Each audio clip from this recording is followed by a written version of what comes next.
Não, eu acho que, bom, todos nós lá temos uma relação difícil com Portugal. Não, mas ele gostava muito de Portugal. Não, ele dizia, e ele fazia questão de dizer isso várias vezes, que o problema dele foi com o governo português e não com o povo português, não é? Aliás, ele quando recebeu o Nobel, a primeira coisa que ele fez foi percorrer o país inteiro e, sei lá, para ser aclamado, porque todo mundo estava super contente com a atribuição do Nobel. Bom, agora, no filme o que se passa é que há esta exposição que é a consistência dos sonhos, que é inaugurada em Lanzarote.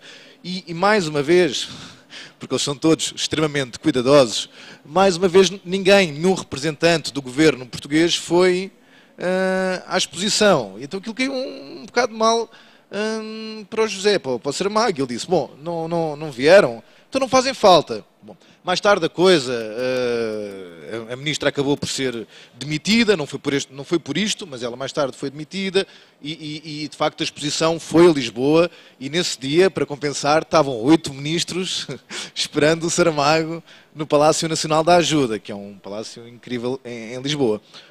Ele também dizia, muitas vezes brincando, que ele era o maior patriota, porque ele continuava a pagar todos os impostos em Portugal. E era uma coisa que ele podia fazer, era pagar os impostos em Espanha. Portanto, a relação dele com o país era boa. Agora, o Luís há pouco falava desta questão de quase de missão do Saramago. Isso é das coisas que eu acho que no filme, e não sei, pelo menos nesta fase final da vida que eu acompanhei, é uma das coisas mais bonitas, porque ele tinha muita consciência que o tempo estava terminando. E ele achava, e eu acho que isso também é de uma grande humildade, que nós, tal como somos, isto é uma frase dele, que nós, tal como somos, não merecemos a vida. Ruins como somos e maus. E então eu acho que havia esta... Ele tentava usar essa plataforma que ele tinha nos mídias para tentar mudar o mundo, para tentar melhorar o mundo. Há uma cena bastante ridícula no filme em que há uma jornalista que pergunta na Finlândia qual é a função do escritor. E ele responde, escrever, não é? Tipo, essa é a função. E depois diz, bem, mas também intervir na sociedade como cidadão que é. E essa, para ele, era a grande missão. Nós tínhamos a obrigação moral de transformar o mundo. E o que se sente no filme, eu acho isso super bonito e doloroso também, é uma avidez enorme de alguém que sabe que está perto da morte e que ainda tem muita coisa para dizer. Pronto, e daí o excesso de viagens, e daí os lançamentos, daí as intervenções públicas, e daí as polémicas. E de facto esta questão de Deus com o Saramago, aquilo é mesmo Freud acho que podia explicar bem ali aquele problema que existe, não é? Agora, nós não nos podemos esquecer que o José nasce em 23, e nasce em 23 sobre uma ditadura brutal e sob um peso muito grande da religião. Que é uma coisa que nós hoje, da minha geração, nós não sentimos, está bem, ela está aí. O Papa pode dizer coisas mais estúpidas ou menos estúpidas, mas isso não importa, mas não é uma coisa que nós soframos. Agora, a religião, às pessoas daquela geração, foi uma coisa que efetivamente que pressionou, e portanto aquilo era um problema dele, e realmente o que ele dizia é, nenhuma religião no mundo, e não é só a católica, alguma vez serviu para unir a humanidade, só serviu para desunir, e só serviu para guerras, e portanto aquilo era uma luta dele. Legítima, que se pode concordar ou pode-se não concordar, mas é tão legítimo não acreditar em Deus como é legítimo acreditar em Deus. Bom, desculpem. Eu queria só dizer uma coisa, que se vocês tiverem perguntas para um deles, nós temos aqui um microfone à disposição, um microfone que é só acenar para a Fernanda, que está ali à esquerda, e ela leva o microfone até vocês, tá bom?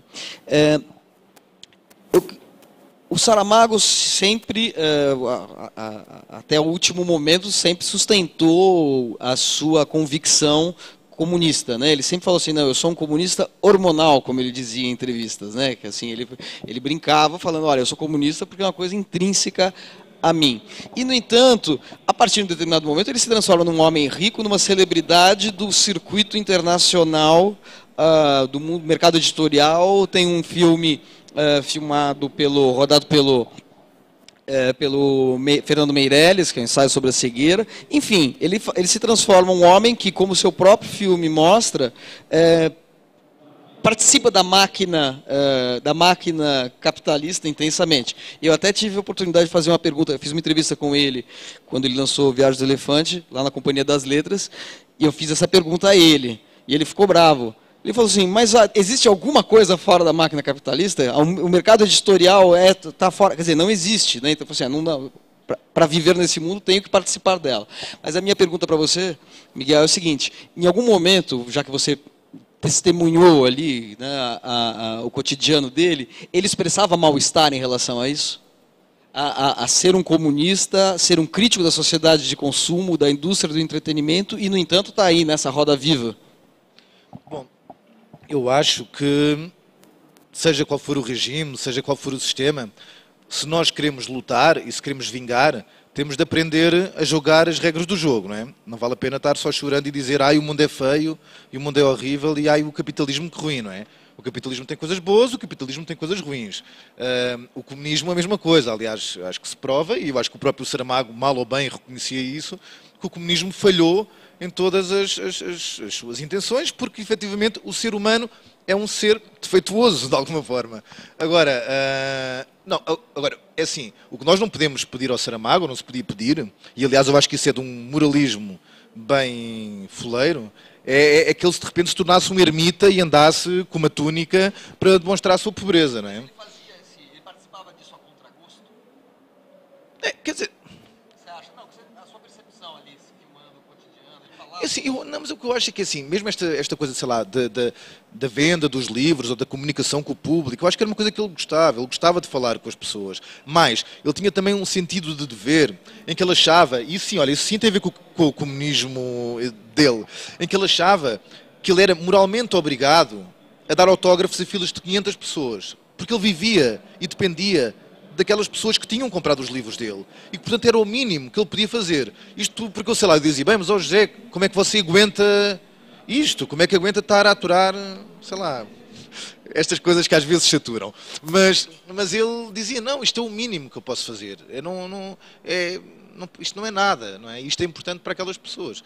E fazia. Agora, outras coisas também, que é óbvio que ele não fazia nenhum standard disso, ou não punha cartazes dizendo, ai, que bonzinho que eu sou. Agora, houve muitas coisas que ele fez em relação à Azinhaga, à aldeia dele. Havia pessoas que pediam dinheiro e eu vi eles dando dinheiro a pessoas do nada, que escreviam cartas. Eu próprio fiquei pensando que devia escrever, não, brincando. Não, e então, não, mas não, eles tinham uma grande consciência social. Aliás, eu acho que a coisa que os movia a ambos, à Pilar e ao José, era essa consciência social.